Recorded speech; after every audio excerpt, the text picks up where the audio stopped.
Africa के हबशी बड़े जज्बाती होते, जो हजरात हज और उम्रा कर चुके वो जानते हैं कि उनको 10 टैरा टरक समझो, उनके पीछे चलोगे महफूज रहोगे, आगे चलोगे तो खतरा है।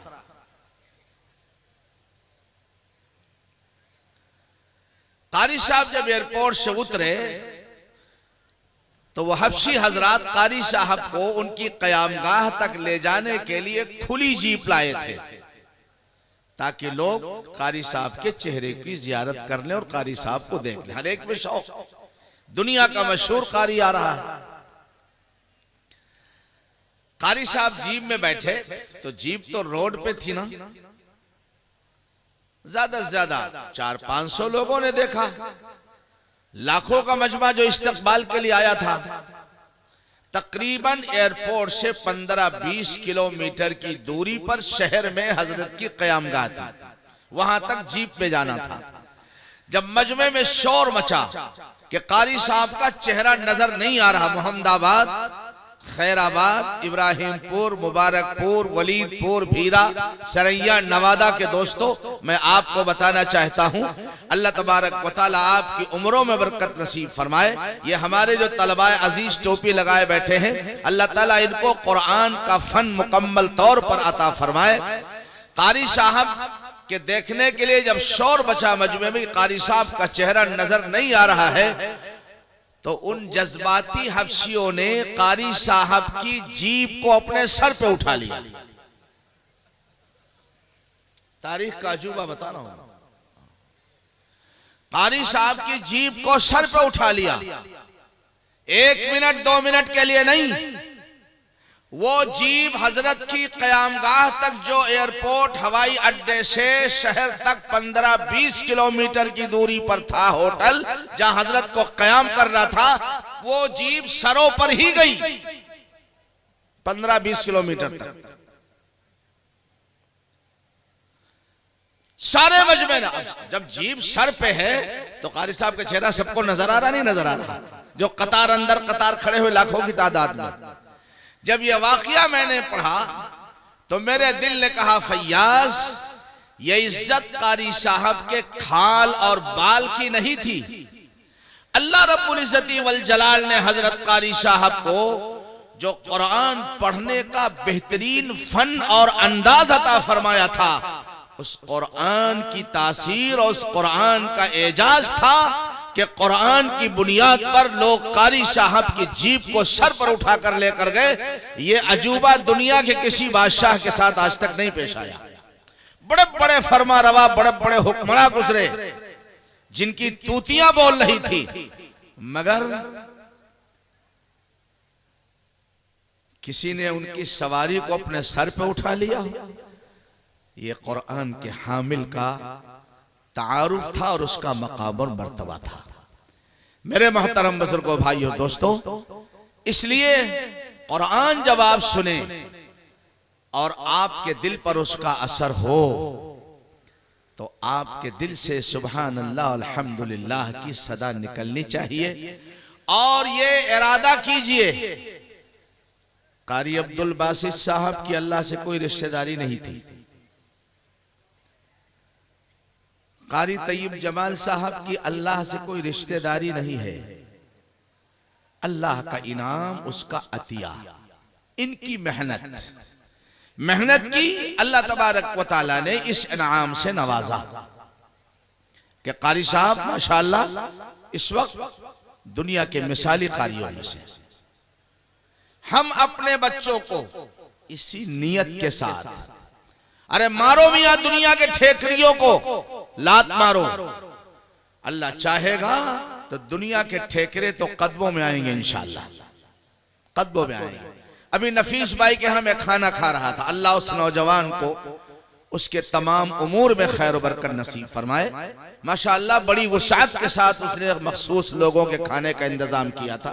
अल्लाह ताला उस नौजवान के नक्शे कदम पर मोहम्मदाबाद और इलाके के तमाम नौजवानों को चलने की तौफीक अता फरमाए। उलमाए किराम का एजाज और इकराम, और अल्लाह ताला सबको हिदायत से माला माल फरमाए। अल्लाह तबारक व तआला आपके बच्चों को जब एजाज देने पर आएंगे तो ना आज हम सोच सकते हैं ना आप सोच सकते हैं। हजरत मौलाना शफीक साहब के सामने जो बच्चे बैठे हैं और असातिज़े किराम जो तशरीफ फरमा इस मदरसे के, इनके सामने जो बच्चे सर हिला के पढ़ रहे हैं, ना आज वो बता सकते हैं कि मेरा मकाम क्या होगा, ना उस्ताद बता सकता है इनका मकाम क्या होगा। लेकिन अगर ये खुलूस के साथ लगे रहे तो अल्लाह ताला वो मकाम अता फरमाएगा कि इनके मकाम को देखने के लिए लोग सर उठाएंगे, टोपियां गिर जाएंगी, मगर मकाम नजर नहीं आएगा। और ये क्यों होगा? ये सब मेरे और आप सबके आका इमामुल अंबिया ताजदार मदीना सय्यदुल अव्वलीन वल आखिरीन हजरत मुहम्मदुर रसूलुल्लाह सब कहो सल्लल्लाहु अलैहि वसल्लम के सदक़े में होगा।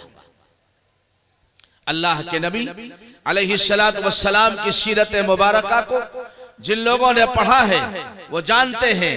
अल्लाह अल्लाह तुफैल इब्न अमर दोसी यमन से आ रहा है। किसी ने बताया कि मक्के में एक पैगंबर ने नबूवत का दावा किया है, उम्रा करने की गरज से आ रहा है। मक्के के लोगों को पता चला कि यमन से, यमन के कबीले दोस का सरदार आ रहा है। अगर कहीं उसने हजरत मोहम्मद सल्लल्लाहु अलैहि वसल्लम की जबान से कुरान सुन लिया तो उसका दिल उसके काबू में नहीं रहेगा, फिर तो वो गुलामी इख्तियार कर लेगा जनाबे हजरत मोहम्मद मुस्तफ़ा सल्लल्लाहु अलैहि वसल्लम की। उन लोगों ने 1-2 मील दूर जाकर तुफैल इब्न अमर दोसी का इस्तकबाल किया। मैं कुरान का एजाज बता रहा हूं। इस्तकबाल किया और ला करके जो उनका मखसूस मेहमान खाना और गेस्ट हाउस था, मक्के वाले चूंकि खाने काबा के मुतवल्ली थे इसलिए वो सारे अरब में इज्जत की निगाह से देखे जाते थे और किसी कबीले के सरदार को घास नहीं डालते थे। वो समझते सबसे बुलंद मैं हूं। लेकिन तुफैल इब्न अमर दोसी के इस्तकबाल के लिए निकले। मकसद क्या था अभी बता रहा हूं। लाए एजाज, इकराम, नाश्ते और बकरे और हलीम और हरीश और मंदी जो अरब के मशहूर खाने हैं वो सब खिलाए। जब उन लोगों ने सोचा कि मैंने तुफैल इब्न अमर दोसी को बोतल में उतार लिया ना, जैसे जिन्नातों को लोग बोतल में उतार लेते हैं, बोतल में उतार लिया है, तो धीरे से कहा जनाब हम आपके खैर खा और हमदर्द हैं, हम आपको एक खतरे से आगाह करना चाहते हैं। तो तुफैल ने बहुत गौर से सुना और कहा बताइए ऐसा कौन सा खतरा है जिससे मुझे आप आगाह करना चाहते हैं।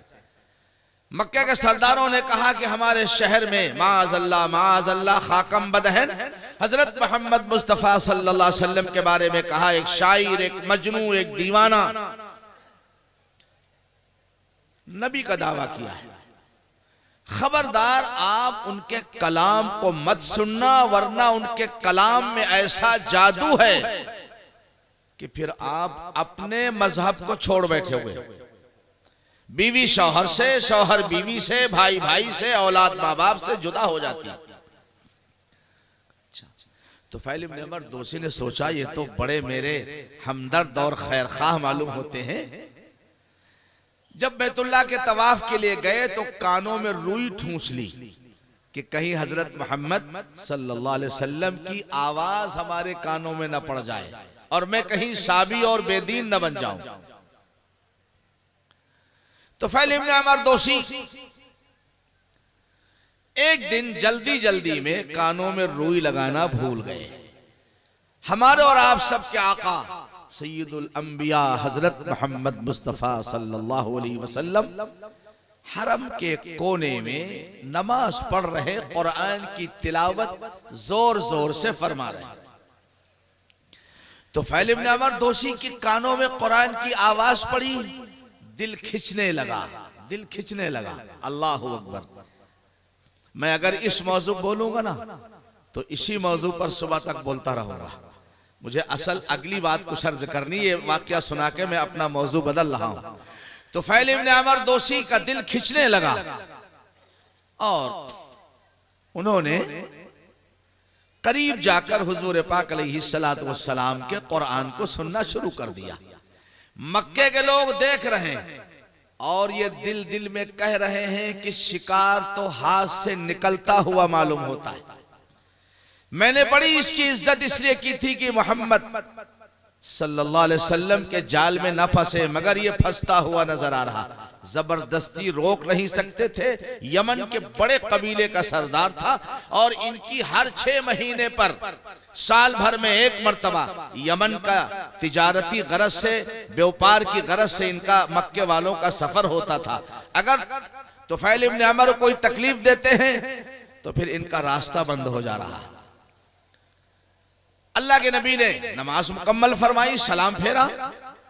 सलाम फेरने के बाद जब आपने मुसल्ला उठाया और घर की तरफ चलने लगे, इस फकीर पर खुदा का बड़ा करम है। अल्लाह के नबी अलैहिस्सलातु वस्सलाम जिस घर में मबऊस हुए, जिस घर में आप जलवा अफरोज हुए, उस घर को इस फकीर ने देखा है। सऊदी गवर्नमेंट ने उसको लाइब्रेरी बना दिया। तलाश करते करते गए हम, ऐसे नहीं बैठने देते वहां। हदीस निकाल ली, मुताला करना शुरू कर दिया।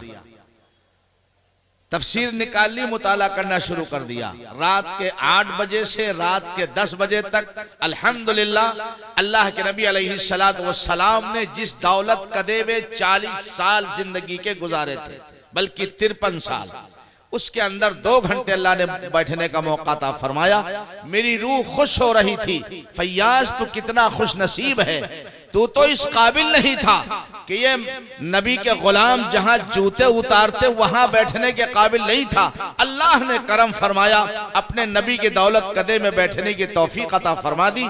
जब लाइब्रेरी के बंद करने का वक्त आया तो जिम्मेदारों ने कहा कि शेख अब निकलिए, अब मेरा बंद करने का वक्त हो गया है। मैं निकला वहां से। मैं बता रहा था कि अल्लाह के नबी अलैहिस्सलातु वस्सलाम अपने घर की तरफ जब चलने लगे तो तुफैल इब्न अमर दोसी पीछे पीछे आगे बढ़कर सलाम किया। हुजूर ठहर गए। कहा आप क्या पढ़ रहे थे? मेरे महबूब नबी ने फरमाया मैं अल्लाह का कलाम पढ़ रहा था। उन्होंने कहा कि और एक मर्तबा पढ़िए। जनाब रसूल पाक अलैहिस्सलातु वस्सलाम ने तिलावत फरमाई, अल्हम्दुलिल्लाहिल्लज़ी अनज़ला अला अब्दिहिल किताब व लम यजअल लहू इवजा क़य्यिमन लियुनज़िर बअसन शदीदन मिन लदुन्हु व युबश्शिरल मुमिनीना अल्लज़ीना यअमलूना अस्सालिहात अन्न लहुम अजरन हसना माकिथीन फीही अबदा। आप तिलावत फरमा रहे और तुफैल इब्न अमर दोसी के दिलों में कुफ्र और शिर्क की जो गलाजतें और गंदगियां भरी हुई थी वो छठती चली जा रही हैं। कहा आपका पैगाम क्या है? आपने फरमाया कुल ला इलाहा इल्लल्लाह अशहदु अल्ला इलाहा इल्लल्लाह व अन्ना मुहम्मदन अब्दुहु व रसूलुहु। तुफैल इब्न अमर दोसी ने कलमा पढ़ा, मुशर्रफ ब इस्लाम हो गए, नबी के गुलामों में शामिल हो गए। कुफ्फार मक्का देखते के देखते रह गए। उन्होंने सोचा था मैंने इनको शीशे में बंद कर लिया है, अब ये मोहम्मद सल्लल्लाहु अलैहि वसल्लम का कलाम नहीं सुनेंगे और उनके जाल में नहीं फंसेंगे। मगर अल्लाह तबारक व तआला जब किसी को हिदायत देना चाहता है तो असबाब बना देता है, और जब अल्लाह हिदायत देना नहीं चाहता है तो अबू जहल और अबू लहब जैसे मलऊनों को नबी की बारगाह से महरूम वापस कर देता है।